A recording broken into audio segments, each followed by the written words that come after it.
My name is Dr. Anthony Levatino. I'm a practicing obstetrician-gynecologist, and I've performed over 1,200 abortions. Today I'm going to describe a first trimester surgical abortion called suction D&C, dilatation and curettage. This is the most frequently performed abortion and is used typically from 5 to 13 weeks of pregnancy. After administering anesthesia, the abortionist uses a speculum like this. This is placed inside the vagina and opened using this screw on the side, allowing the abortionist to see the cervix, the entrance to the uterus.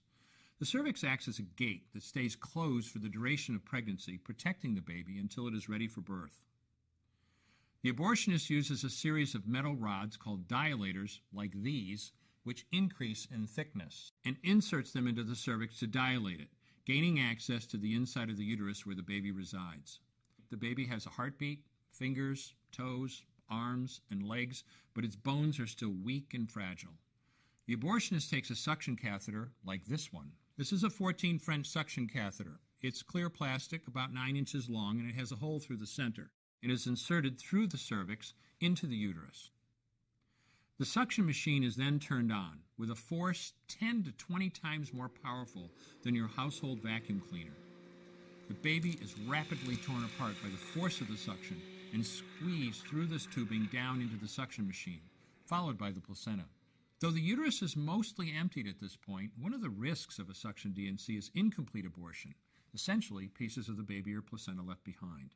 This can lead to infection or bleeding. In an attempt to prevent this, the abortionist uses a curette to scrape the lining of the uterus. A curette is basically a long-handled curved blade. Once the uterus is empty, the speculum is removed and the abortion is complete. The risks of suction D&C include perforation or laceration of the uterus or cervix, potentially damaging intestine, bladder, and nearby blood vessels, hemorrhage, infection, and in rare instances, even death. Future pregnancies are also at a greater risk for loss or premature delivery due to abortion-related trauma and injury to the cervix. As I mentioned at the beginning, I'm Dr. Anthony Levatino, and in the early part of my career as an OBGYN, I performed over 1,200 abortions. One day, after completing one of those abortions, I looked at the remains of a preborn child whose life I had ended, and all I could see was someone's son or daughter. I came to realize that killing a baby at any stage of pregnancy for any reason is wrong. I want you to know today, no matter where you're at or what you've done, you can change. Make a decision today to protect the preborn. Thank you for your time. I will no longer do any more abortions.